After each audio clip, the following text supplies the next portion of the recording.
a special buck that was just found out to be poached. Absolutely giant buck. A lot of different people were hunting it. They called it Tarzan, he called it Spooky, because this deer is so wide. He's incredible. He's got to be 24 inches inside, 18 points. One beam was 28 inches. Alrighty everybody, so on today's podcast, this is number 20 of Bows, Bros, and Bucks.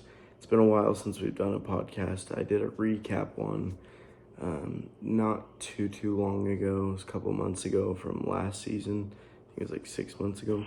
But I'm going to try to get back into them once the season's over. I still possibly have a cow elk hunt that I'm going to go on for muzzleloader up in Idaho.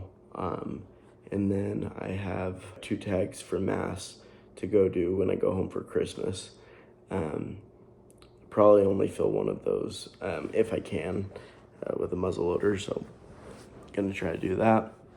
And then yeah, that will be the rest of my season. I'm not doing any whitetail hunting besides the couple days that I'm home. And yeah, that's kind of about it for my hunting season. I got my mule deer. That was my one goal, is to get an elk, a mule deer, and catch some big trout. And I was able to do the big trout part. I was able to catch a kokanee salmon, and I was able to do pretty much everything else except for the elk. So hopefully we can continue to find good sheds this spring, and we'll keep you guys updated. Today's topic for the podcast is going to be super controversial. We're going to have a whole bunch of people, I'm sure, commenting, talking about this. I wasn't going to do a podcast on it, but then I thought about it, and I was like, this kind of needs to be talked about. And this is for the New England hunters, or kind of anywhere. I wanted to talk about a special buck that was just found out to be poached. Absolutely giant buck.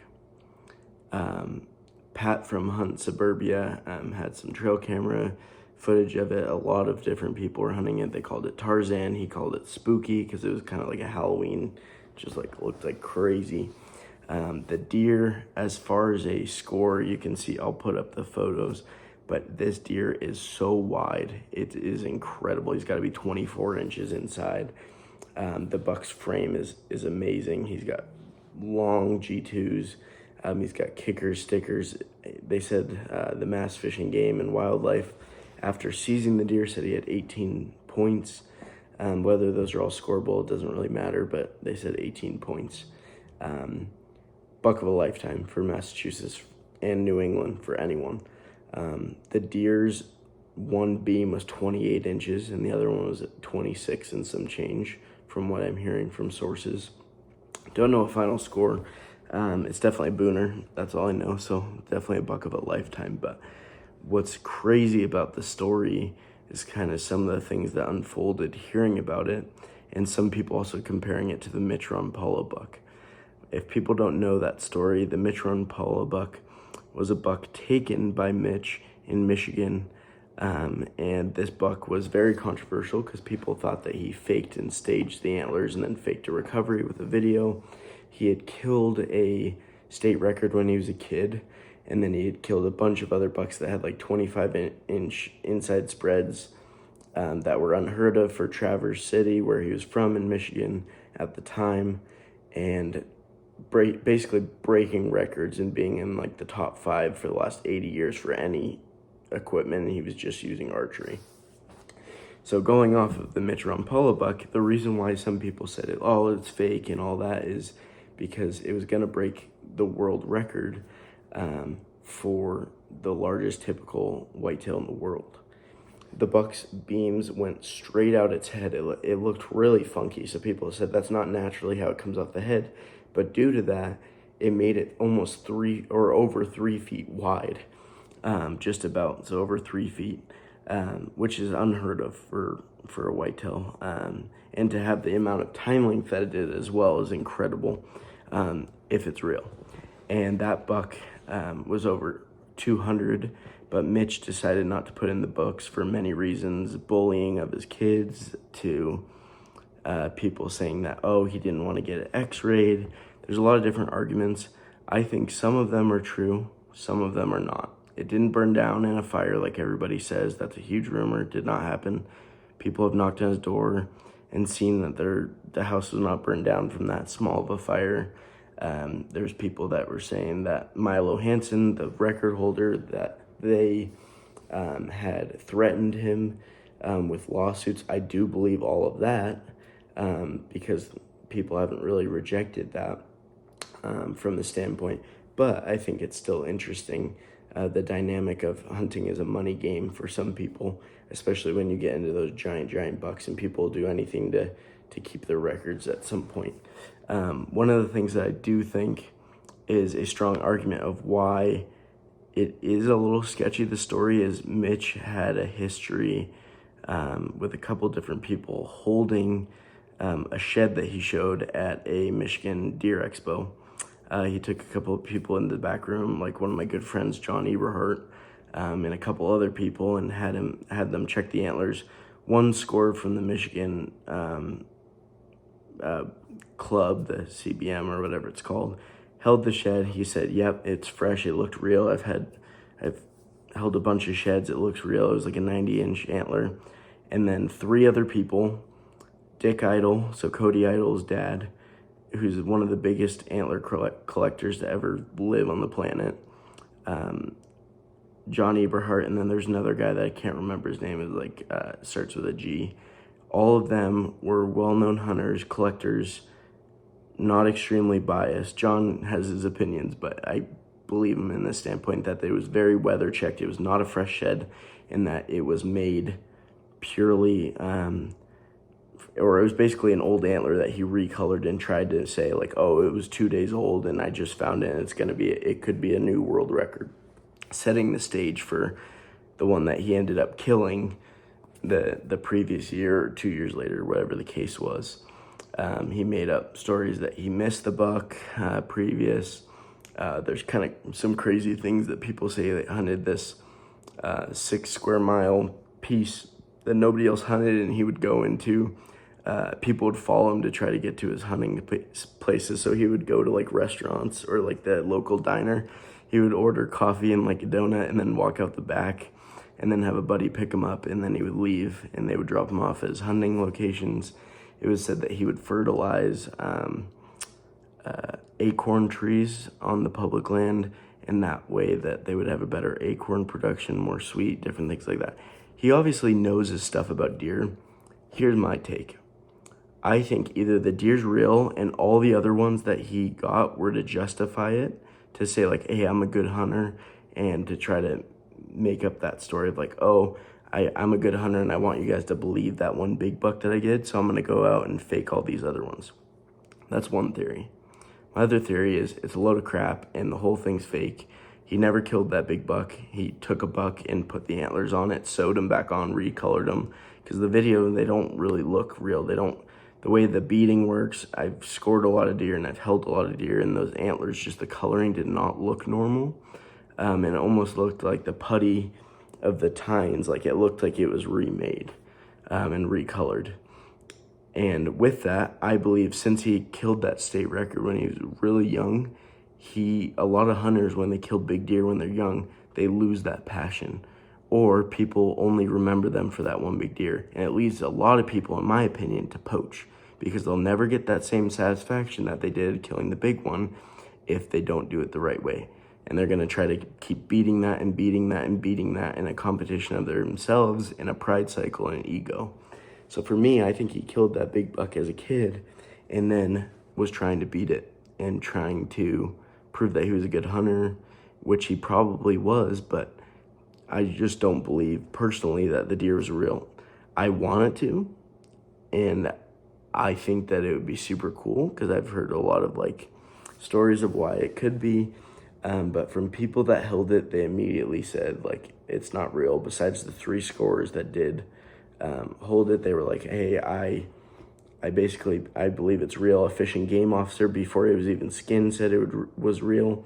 But I've met some fish and game officers that don't really know much, so you never know. They're not biologists. They're not gonna look in the back slit to make sure that it's not sewed.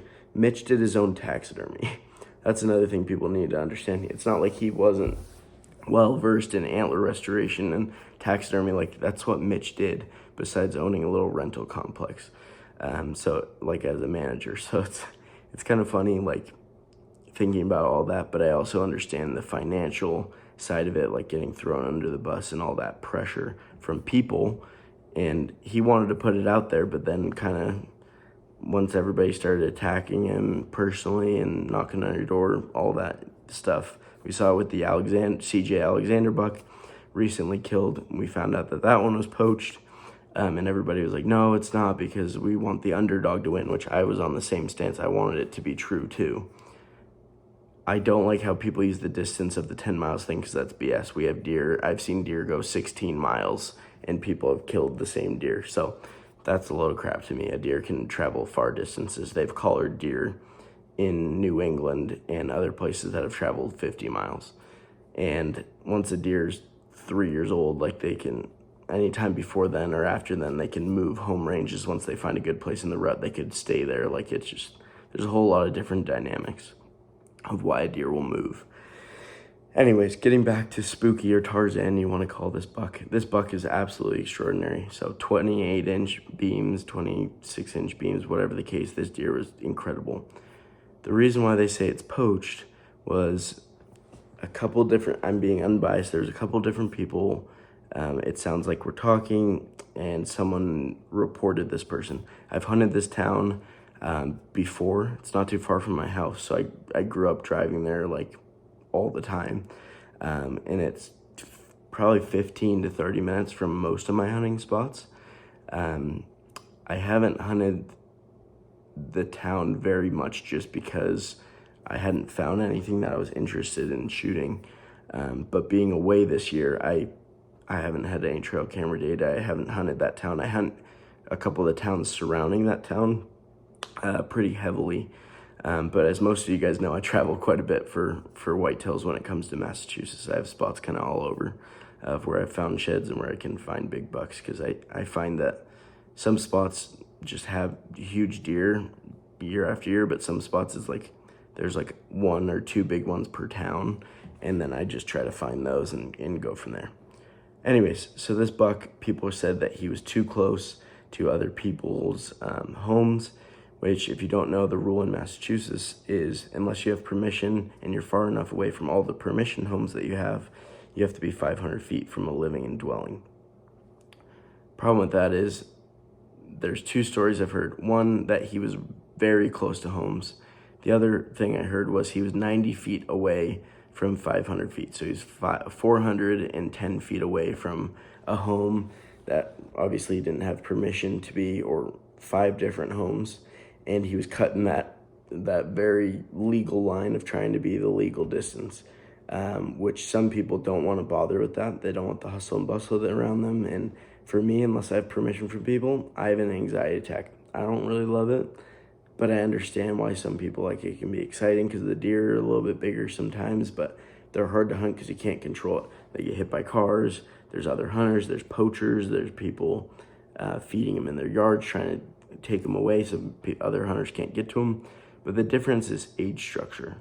So my question to other people, what I'd pose is, would the age structure of bucks go down if Massachusetts decided to lower the legal limit towards the houses? Not saying, and I'm not justifying what this guy did. He poached the deer. He said he was hunting it for 4 years, but then someone saying like, oh, well, he might not have known the distance from a house. If you don't know that and you've been hunting for 4 years in a state, or 4 years in general, and the guy's like 50, then you shouldn't be hunting. And if someone thinks I'm going to hit their home from less than 500 feet with a bow, you shouldn't be hunting in the first place. But this guy, not justified. He also was using a crossbow, which is a whole nother story. I'm not a huge fan of crossbows. Anyways, he was said to be 90 feet from the legal limit. Part of me is like, okay, if it was a turkey or a spike, the fishing game would have let it go. But because of the magnitude of the big buck, they already seized it and took all that stuff, which I understand it's to be used as a lesson to teach other people. That's fine. The guy should not have put it on Facebook. He should not have been in a deer pool, which I heard from a buddy in a direct message that he's in their deer pool. You should not have been doing all that stuff if he knew that he poached it, because I guess he admitted right away once the fishing game went to the kill site that he poached the deer. So I pose that question because I'm interested to see would the state of there's not many there. I mean, there's big deer in Massachusetts, but there isn't. It's not Ohio, it's not Iowa, where there's ultimate food sources. There's prime bedding. There's limited hunters. There's all these different factors. When it comes to private land and leasing, we don't have that. But what we do have is suburbia, which gives those deer places to hide so they can live longer to a bigger age structure. Like I killed Moose, the 240-pound buck, on public, but I went through private and got access through private to park my car, to get through, so people weren't freaking out and calling the cops. But not everyone wants to do that, which I totally understand. What I would pose is that this is what all the other surrounding states do. Pennsylvania, 150 yards. Connecticut, there's no distance requirement for bow hunting near homes. However, hunters cannot shoot towards people, buildings, or domestical animals within range. Hunters cannot shoot from or across public roadways, obviously. So the interesting thing about that is you could shoot one from your deck if you want, if you have permission from someone, which is crazy, but that's how Connecticut is, or half the state probably wouldn't be able to hunt. Rhode Island, bow hunters cannot release an arrow within 200 feet of an occupied dwelling. Vermont, the owner of the dwelling can establish a 500-foot safety zone around their property, so that's up to them. New Hampshire, it's a 300-foot rule, but I don't hunt suburbia in New Hampshire. Almost every single one of my spots in New Hampshire is public land, like every single buck I've ever killed. Massachusetts, 500-foot rule. Maryland, this is an interesting thing I posed to Mass Wildlife and to anyone else listening to this. They said in Maryland that it's based on the county, so maybe like Western Mass, it's not suburban really, like the Berkshires and like other stuff. Like if you get into that big like country or like zone 5, 4, 7, like those places, like, or not 7, but you guys know what I mean, like 4S, whatever, out that way. If you get into more New Hampshire type country, those places, in my opinion, there should not be that 500-foot rule. That's my opinion. I did a poll on my Instagram. 120 people voted that it should be changed from 500 feet to something else. And then like 30 people said like, no, it shouldn't be changed, or even less than that. I think it was like 15. So my question is, Maryland does it based on the county. So in the city towns, it says 50 yards. That's the minimum. I think that's a little pushing it, personally. Massachusetts is extremely liberal. People hate hunting. We don't want to lose our rights at all. And we can't control the vote. I don't know if we have enough people to fight how strong these people are when it comes to voting. And hunters are very, very poor at going to the polls to vote for different things and go to these other things, because when we have free time from families, work, all this other stuff, our last thing that we want to do is go vote on something. We've done it in the past and we've won different things, but I think the majority of hunters have a hard time like finding out about it, or they switch the name of the bill at the last second, and then the hunters get screwed because they don't know that, or maybe they aren't educated in law. So my question is, in the more suburban areas of Massachusetts, or based on the county or town, in the bylaws, I think it should be flexible to maybe 100 yards, 150 yards. That's my opinion. You guys can drop a comment what you believe. It's just sad that a buck like this was taken from other people, that in like any poaching case, it doesn't matter the size, but in this magnitude, it is a buck of a lifetime. And some people are claiming that the deer is 12 years old. Deer just don't live that long very often. They avoid people for a reason. And for someone that may have had years of history with this deer, not just trail camera photos, but interactions or encounters with the buck, maybe they've missed it, maybe they've seen it and they've been after it, maybe they knocked 500 doors to get permission to hunt this deer. You just took that opportunity away from someone else. Whether it's 1 foot or whether it's 50 feet away from the legal limit, it's still poaching. So it's sad to see. I wish they would catch more people that are caught for baiting or using firearms in no discharge towns, different things, but it's very hard.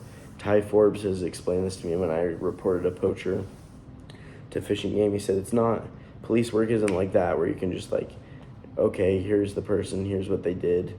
If you don't have like video evidence and it's kind of like your word, they need to build a court case and build a case, and that takes time. So it can't be immediate. So it is frustrating, especially for me, if I know like a deer's been poached, and I can guarantee you there's bucks in the Massachusetts, like the book bucks that have been poached or probably baited, or people have carried apples or acorns or different things to bases of trees, because I've seen it, or freaking pumpkins, and say, oh, my wife just put them out there. Yeah, next to your tree stand, I don't believe it. Like, I've seen corn piles, I've seen different things, and that stuff makes me really frustrated, because that's not what hunting is about. I understand not everyone has an equal time to hunt, and I'm young, but that is extremely frustrating. And if you don't like the rules, you can move, you can go somewhere else, you can go to somewhere where it's legal, you can buy your own property and manage it. Like, I don't know. Those are my opinions on it. I would love to hear your guys' feedback on the story. And I'm going to play some of those like trail camera videos over, if I haven't already, from some of those sources. But yeah, it's a wild deer. It's not an individual's deer. I've always talked about this. I told Jordan from Just Hunt Club, his neighbor, one of the kids, like shot a giant buck he was after for years. And I was like, dude, way to be positive on his story. He was like, I'm happy for the person, and it's sad to see the story's over. And he's like, on to the next one. And I was like, dude, way to be positive. You'll have good karma and you'll kill a big buck because of that. And then he goes and kills like a freaking 22, 24-inch wide 10-pointer, it looked like. Old sucker. And that was literally like a week later after that other buck was killed. So you never know what's going to happen. You need to find joy in other people's happiness and their other people's success. There's a lot of bitter people out there, especially in the hunting community. We tend to rag on each other more than any other type of group of people. And I think we do that to ourselves, but then we also have the world against us in all reality.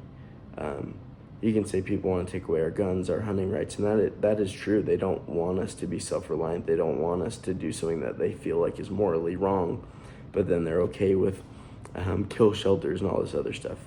You all already know that, but I just want you to know, as you find joy in other people's happiness, you'll feel the light of Christ in yourself more, and you'll have better experiences in your own hunting. And that's something I've seen in my life. I've seen it in other people's lives, that when they're finding joy, not being bitter about, oh, they killed my deer. Just because you have a lot of people after a buck's killed, they say, oh, I have history with that deer. Just because you have a couple trail camera pictures does not mean you have history with the deer. History is you've seen the deer in person, or you've shot at it, or you have loads of years of trail camera pictures. That is considered history to me with a buck. And a lot of people after a big buck is shot, they'll come out of the woodwork and say that they knew about the buck or said it, and then they're sharing around trail camera pictures that either you took or your buddy took of the deer, and then you're like, well, then why did you blank out the bottom?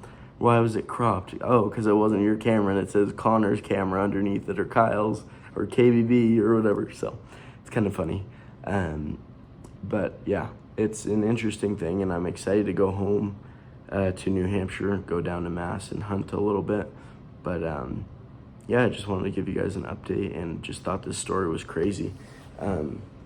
Yeah, like I said, it's sad for people involved, but I appreciate you guys taking a listen, and hope you enjoy this podcast, and we'll get a little bit more official with it. I have this awesome guy named Andrew who's killed some absolute monsters. He's killed a state record in Massachusetts, and then he also killed another giant this year. So we're going to get him on the podcast. We already did half of it, but then I lost service driving to glass mule deer last week because I found like a 190 buck collared. It was pretty cool. So that footage will be in my mule deer video that will be coming out on the 1st of December. So if you want to go watch that, you can check.